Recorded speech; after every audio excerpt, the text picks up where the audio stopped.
concept assembly line, where ideas get to work. For more than a decade, the public conversation about electric vehicles has revolved around two questions: how far they can go and how fast they can charge. Range anxiety was the first great hurdle, and by now, it's mostly been cleared. Many EVs on the market can comfortably travel 300 miles on a charge. But the second question still lingers like a stubborn shadow. Even at the fastest public chargers, refueling an EV from near empty to a usable level still takes 20 to 40 minutes. For most drivers raised on 5-minute gas station stops, that gap is the psychological moat that keeps EVs feeling like an adjustment rather than an upgrade. Shell, yes, the oil giant, is trying to close that gap. Working with British motorsport engineers at RML Group, the company has built a proof-of-concept battery pack that promises to slash charging times nearly in half, potentially cutting the wait from the length of a coffee break down to the time it takes to stretch your legs. The heart of Shell's experiment is a liquid, not a fuel, but a special non-conductive gas-to-liquid thermal fluid that flows through the battery itself. Instead of running coolant alongside the cells through cold plates, this liquid seeps into the microscopic spaces between them. It's as if someone stopped blowing air on a hot engine and started dunking it in a temperature-controlled bath. By surrounding every cell directly, the fluid can pull heat away far faster and, more importantly, keep all of the cells at the same temperature as they charge. That uniformity matters. One of the invisible enemies of fast charging is lithium plating, a kind of internal frost that forms when certain cells get hotter than others. Plating can permanently damage a battery, so today's charging systems slow down aggressively if they sense heat building unevenly. Shell's system short-circuits that problem, figuratively, by preventing those temperature spikes in the first place. In their lab tests, they took a 34 kilowatt-hour pack from 10 to 80% in under 10 minutes without letting it overheat. But if heat is only one of the barriers, the other is hidden in the architecture of the cars themselves.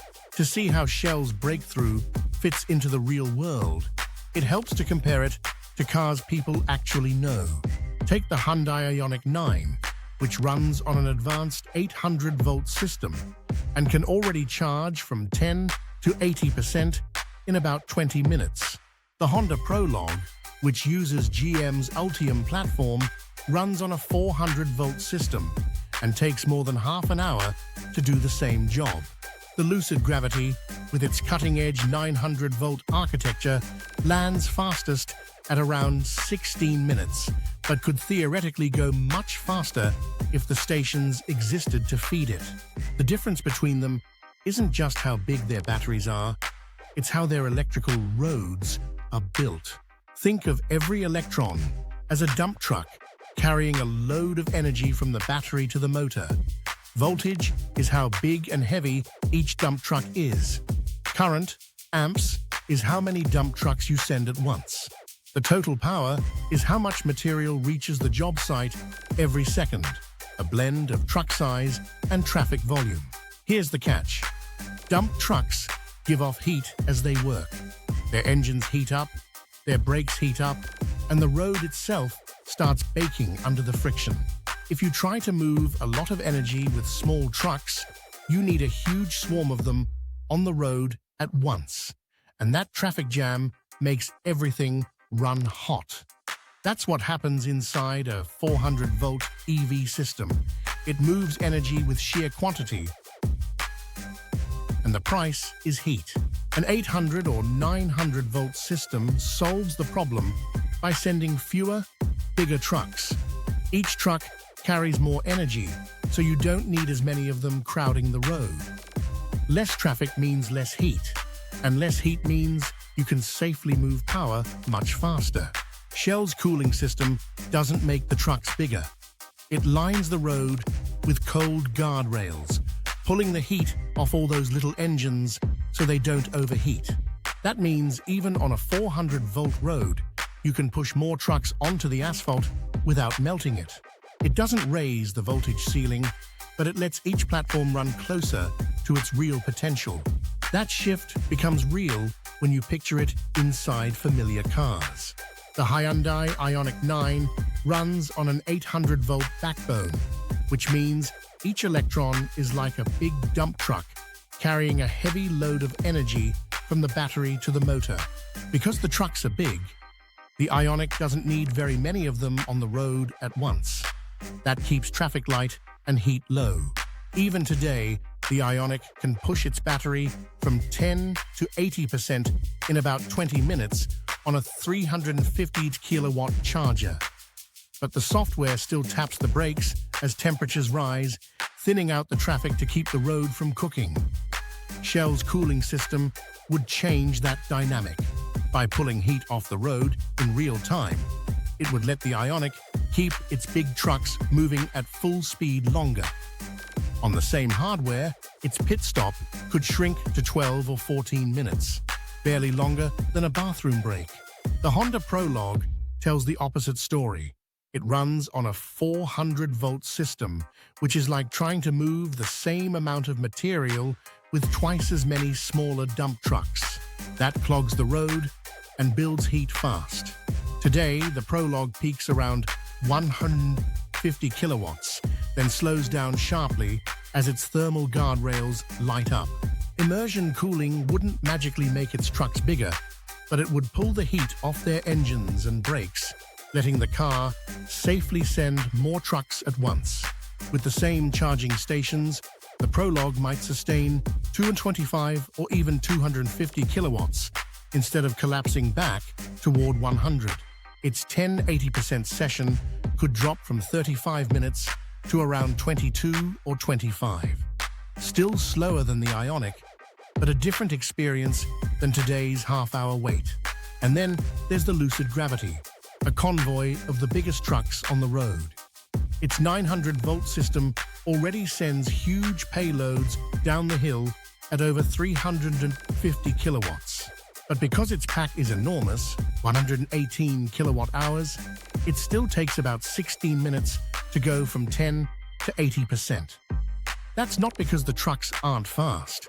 It's because the road isn't wide enough yet. Today's public chargers simply can't shovel in enough energy at once without overheating the pavement.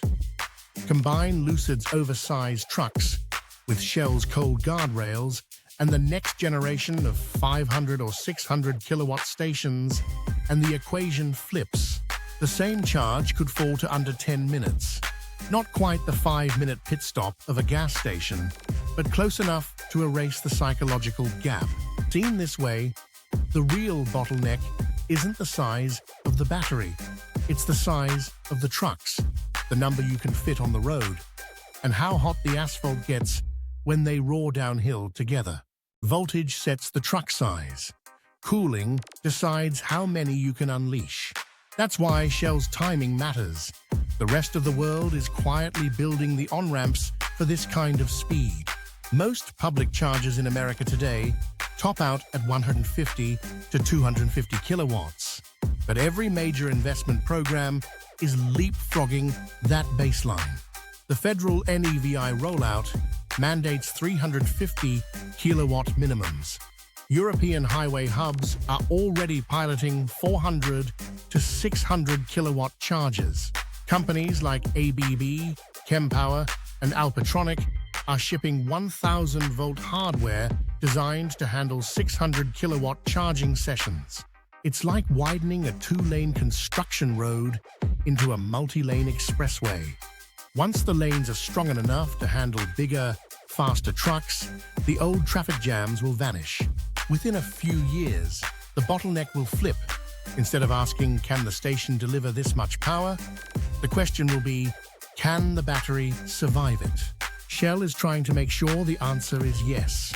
If Shell's fluid cooling works as promised, its impact could ripple far beyond just shorter pit stops.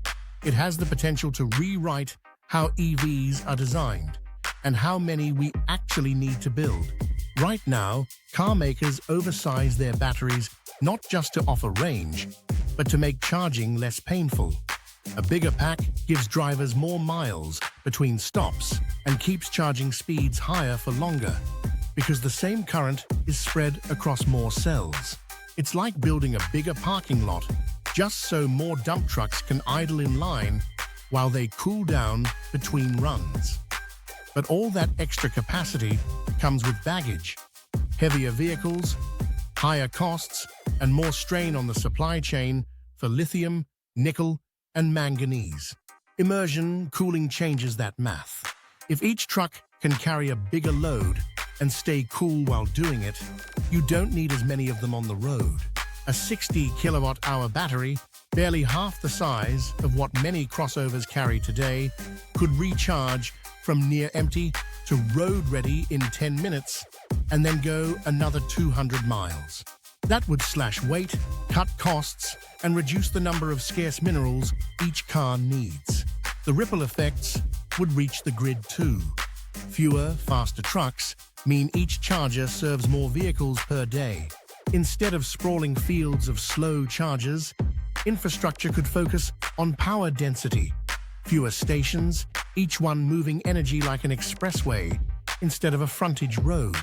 In that world, the anxiety about range begins to evaporate. Not because every car goes 500 miles, but because every car is always just 10 minutes from full again.